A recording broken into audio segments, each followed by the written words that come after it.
to take you into a very important best practice for running a Freedom Center organization. And this has to do with open book management. And if you're not already practicing some form of open book management, you need to understand it. You need to consider it.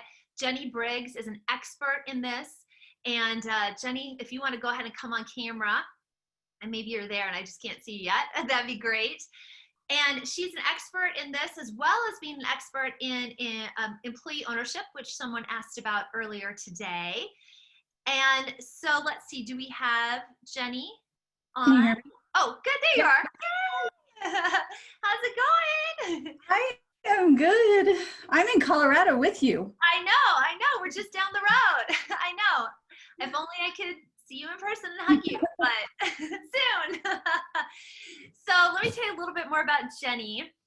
We originally met when she was Vice President of Human Resources at New Belgium Brewery. Anyone heard of New Belgium? Let us know in chat. So New Belgium, which is just up the road here from Boulder in Fort Collins. And New Belgium has been a long time WorldBlu certified freedom-centered company, which has been awesome for 12 years. And Jenny is very committed to building healthy, profitable, and democratically managed companies with shared capital ownership. So if you have questions about shared capital ownership, employee ownership, you can ask those of Jenny during the Q&A. Jenny is the chairperson of the board for GIS Inc., serves as an outside independent director for PFS Brands and Engineering Economics, and is a founding partner of Grit Business Coaching. She is a Rutgers University Institute for the Study of Employee Ownership and Profit Sharing Executive Fellow. That's a mouthful, but it's true. Yeah, academics aren't good at short. Yeah, no, they're not good. That's how academia is, yeah. And she's a she's a contributor rather, to the Beister Institute and the Democracy at Work Institute. So we have got a real pro with us, Jenny. It is so great to see you. I'm really excited to be here because WorldBlu has been such an important part of my career. And I want to share you a little bit about just a step-by-step method to start doing open book management in your company that's really simple. But before I do that, I really need to emphasize the critical connection to the principles of WorldBlu. So to tell you a little story, and Tracy started on it, I met the WorldBlu team, I think in 2006, and I was the head of organizational development and HR for New Belgium Brewing. We were small at the time, I think just over 200 people. And I had just been 3 years out of a major global corporation, and I had really sharp teeth in terms of corporate conventions. And so moving to New Belgium was just quite an experience for me. The co-founder, Kim Jordan, and the rest of us as the executive team were so committed to scaling up the company, but through the methods of co-determination. We were going to grow, and we were going to win. It's a really, really big deal for us. So the WorldBlu system really helped us put a framework around that commitment to open systems. So I tracked our data when I was there. I've been gone for about 3 years, but for about 11 years. And what I did is I took our financial metrics, so the revenue, profit margins, headcount growth, and share value growth. And I tracked them along two key questions from the WorldBlu survey, and then also 2 key questions on feelings of ownership from the National Center for Employee Ownership. And I know Dallin's on here too. So feelings of ownership and democracy were 2 things that really just paired well together. And I kind of mean that pun intended from a beer, food, wine perspective. So they all just worked well together. And what I found, all 11 of those scaling up years where we experienced really rapid growth, we went from almost to 400 million in revenue and about 800 employees. The 3 years with our highest spikes in growth were preceded by our metrics, highest metrics in organizational democracy through WorldBlu and feelings of ownership.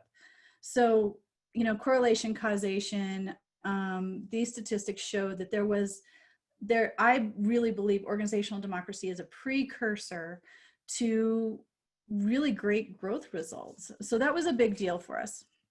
And what I do know now from working in these kinds of systems is when you open the books, you open people's minds. And if you have a really negative workplace culture and workplace conditions, you will get caught in sarcasm, distrust, and unhelpful debate. And that's, or even worse almost, you'll get stuck in passive niceness, which is also its own challenge. But if you have a really great, healthy workforce, open book management will open ingenuity, which is so great to be following Stephen's presentation. So it'll bring new thinking into it. It'll bring those principles of co-determination, the winning together, and OBM will help you distribute leadership. And distributing leadership in healthy companies is such an exciting perspective, but it is an imperative to make sure that you have this very great mindset around it. So now, like Tracy said, what I do is I work as an independent outside director, but really working as ESG, and that open book management and organizational democracy are part of that governance aspect of a company. I also help workplaces with conventionally low wage work, which unfortunately now we've determined is essential work, but we're not paying or treating people as essential workers. So helping them design their workplaces, support employee ownership with the Beister Institute. And most importantly, I really want to break that in, it's a myth, 80-20 myth of management, where 20% of key employees drive 80% of the results. Really 100% of people should be winning and winning together, and 100% of the people can drive results. It does make a more innovative company, and it makes it more fun to work in, frankly. So here's some steps that are really simple to walk you through and help you get started in your company. So remember, when you open books, you do open minds. A really important distinction I want to make is between business literacy and financial literacy. They're two overlapping and important concepts. Financial literacy is basically teaching people how the business makes money, the relationship between profit and cash and revenue, teaching people how to forecast the business and encouraging them to take over that forecasting and own their lines, how the company chooses to make investments. If you're in a public company or an ESOP, how value is determined. They're very financial things. I think a more important concept for open book management is business literacy. So what is the distinctive competitive value proposition for your business? And how does the purpose and vision applied in your company work? What does strategy do? Like, what are you trying to do with it? The innovation and commercialization of ideas inside the company, taking risks, and what rewards do you hope to get from it? And risk is a tricky thing. People do, there's tons of opportunities for failure. So we really need to have that high self-worth so we can feel good about taking risk and innovating. So business literacy is really what we're driving for in this bigger concept. Now, transparency. Open book management does require transparency. And immediately what I've seen is some businesses just freak out when they start hearing about transparency. I don't think WorldBlu companies freak out when they hear it, but when we work with companies, immediately they go to this idea of radical transparency. I think companies that can practice radical transparency and share salaries and really make it completely open are amazing. But sometimes companies aren't ready to start there. So we have, with Grit Business Coaching, a process of a spectrum of transparency where we can walk companies through moving into more transparent operations without feeling that kind of jolt of fear of radical transparency. So hopefully that will move them through there. The other thing with transparency, especially as the company scales up and gets bigger, you have a lot more leaders coordinating things throughout a company, is the alignment and agreement on levels of transparency becomes really important. If you have one leader in one function of the company that's not transparent and another leader leading other initiatives that's very transparent, that will actually cause distrust in the company. It causes kind of a negative pluralism of oppositional subcultures. And so one leader may be closed and control and kind of hold transparency and information as power. Another leader may be very comfortable distributing it, sharing it, growing it, harvesting knowledge, all those fun things. And when employees in these companies see this juxtaposition and opposition of these methods of leadership, it can cause really big problems. So the spectrum of transparency can help get alignment on leadership teams of where you are now, where you want to go, and the path that we're going to take you to get there. So transparency, big deal through all of this. So my 6 steps are just an easy method to start moving into this. But again, these ideas only work in the presence of developing trust. So if you have a fear-based, control-centered company, open book management will open minds, but you'll see it come out in a really hard way, frankly. I think these two can move together, and open book management can help democratize a company. But just plugging in this in as a program creates challenges. And transparency will reinforce and build that trust. So it's really fun to see.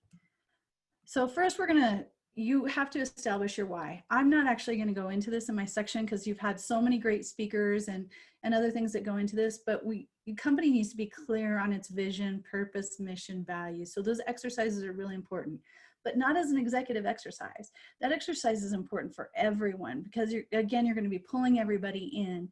And this exercise isn't simply a navel-gazing executive leadership process. It's about creating that distinctive customer approach. How are you commercializing the business? What does that purpose mean for your consumers? How can you bring them into your world? We're going to talk about deciding. What does winning look like? We're going to talk about reporting. One of the common mistakes of open book management is people confuse open book reporting for open book management.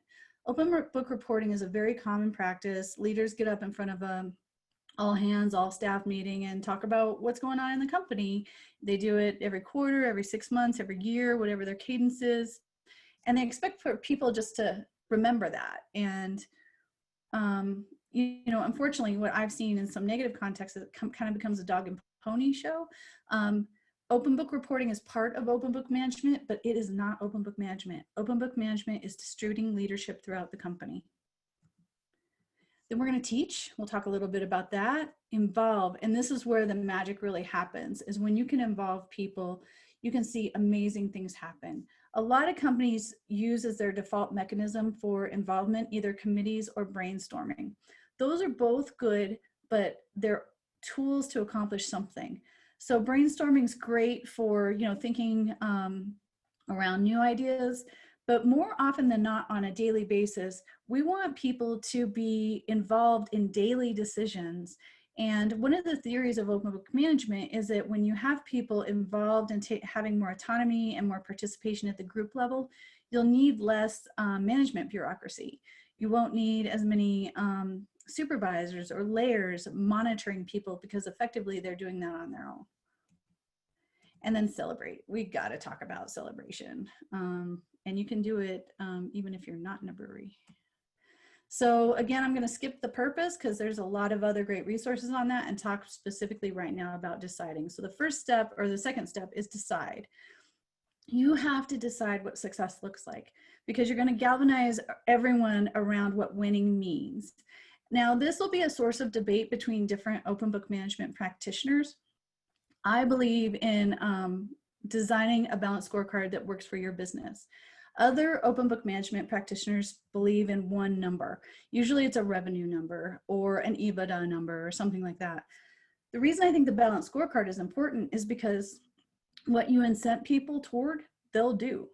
And so if you have that one number, people can often forget about the really magical things that need to happen to help you get to that number. A lot of them will come around culture, like we're talking about here, inclusion and diversity, environmentalism, all those things, they all need to be part of that winning number. So that's my opinion on that. So I believe on not just doing one number as your only winning number. The second thing, after you decide what winning means, you start galvanizing everybody around, here's how we're going to win and here's how we're going to win together, is starting to report on it. And again, this is the nuance of reporting is really important here. This is not just a dog and pony show where you get the CEO up, you say a few wonderful things, people feel really excited for a little bit, and then it's easily forgotten. So it needs to be digestible. Again, unifying people around the numbers, humanized, storytelling, and very memorable. It also needs to be repeated. So the same type of meeting can happen every time. So people can expect a cadence, a pattern, and it helps the reporting actually turn into teaching. Every time you do one of these, it's a valuable opportunity to teach people the business of running the business. So open book reporting serves a really important role in this. And then getting people to reteach and retell. So if you do these big, especially now that we're in virtual land, if people have these large virtual meetings, having them go into project pockets or whatever their team pockets look like, and be able to reteach what those numbers were and what it means for that team. So this really starts this this learning process around this. So here's an example of reporting.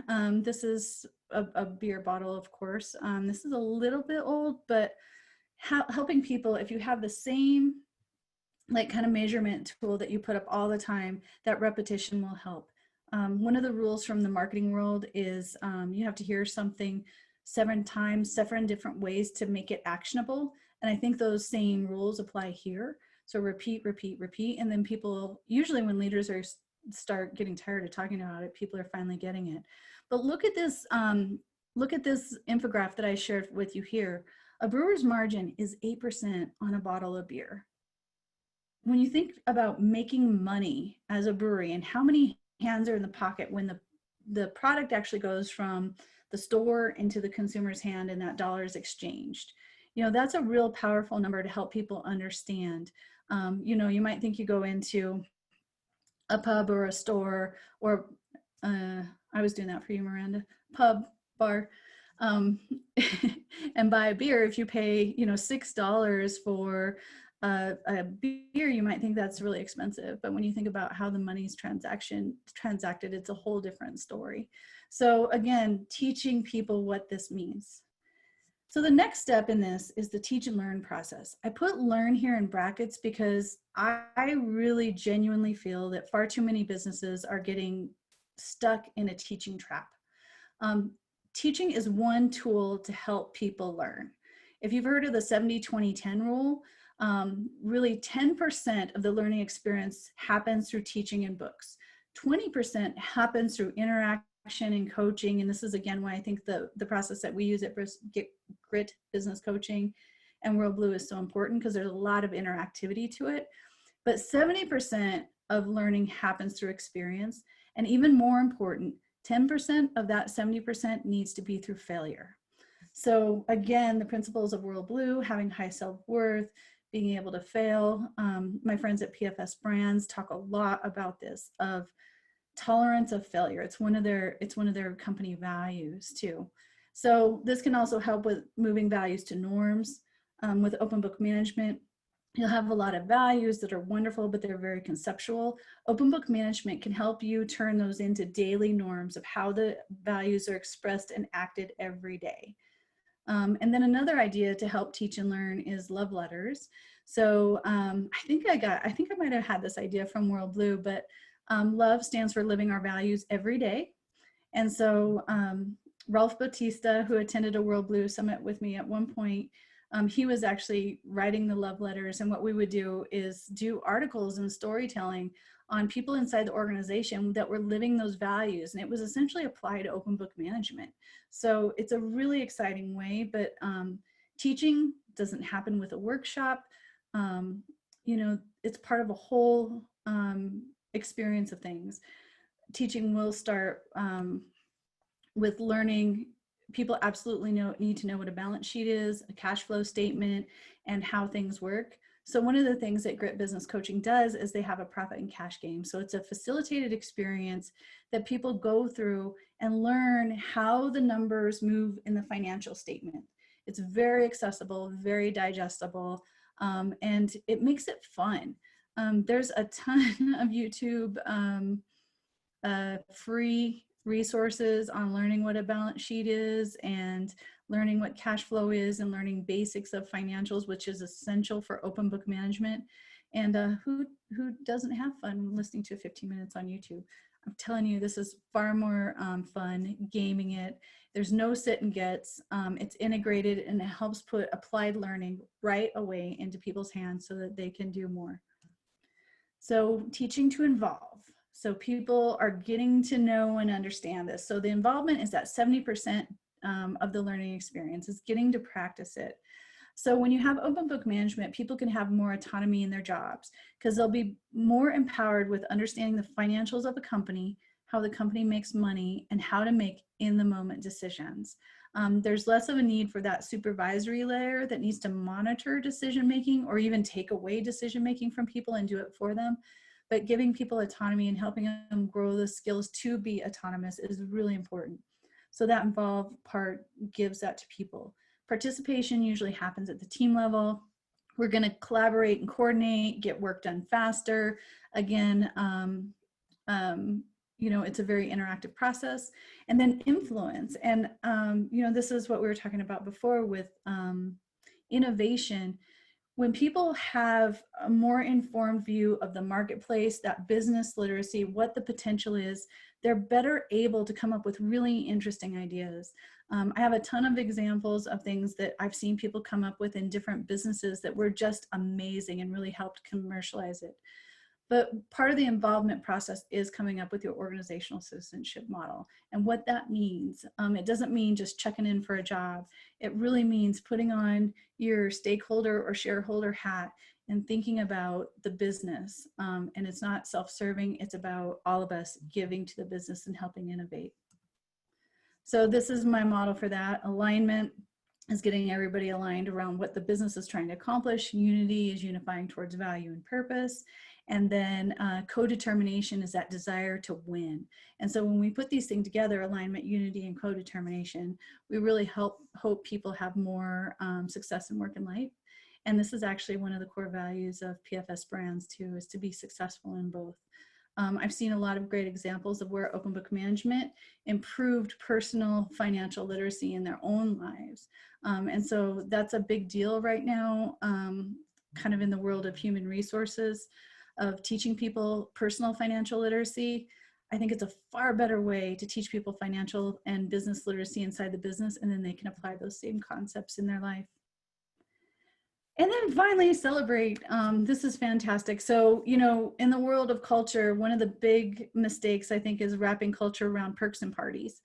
I see perks and parties as an outcome of great culture. So when you can celebrate together, you build that sense of community, you build that unity with a purpose because you're always aligning it to what your business is trying to do. The aesthetics that we put around us are really important.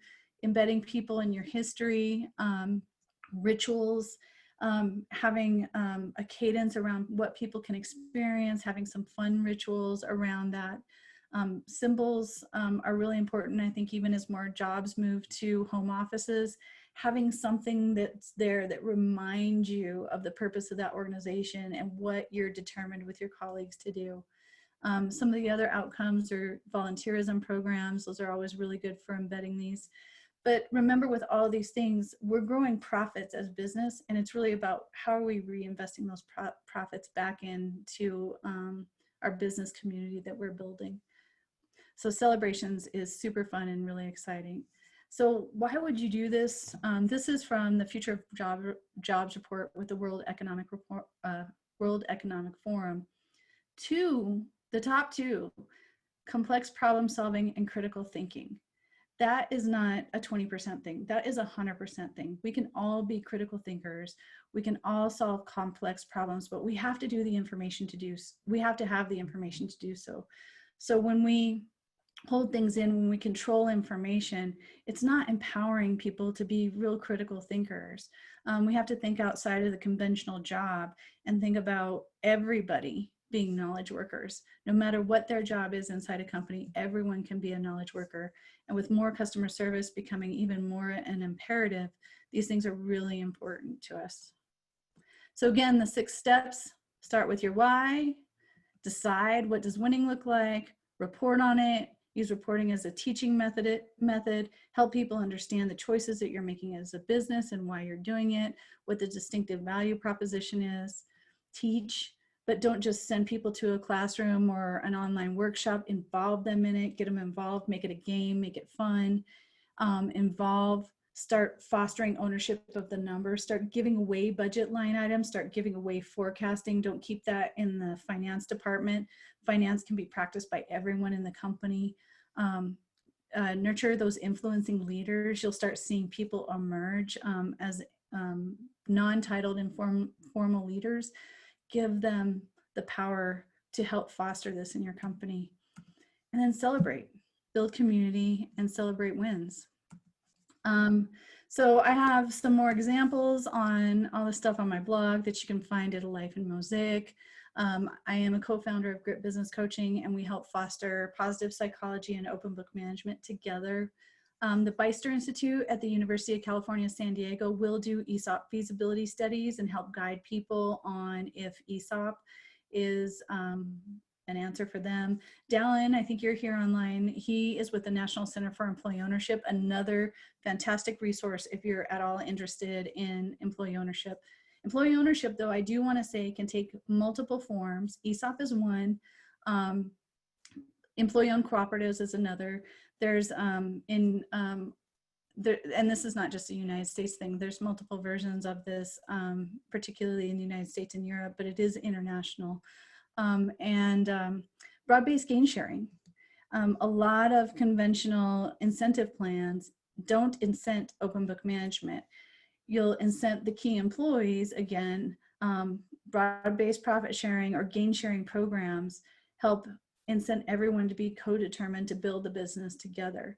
So you can have broad-based gain sharing and still get some of the impacts of employee ownership if you're not ready for it yet, because ESOP's not a solution for every company. Employee-owned co-ops aren't a solution for every company, but there's other ways of sharing ownership and sharing in the gains of building a business. So we can help you with that too.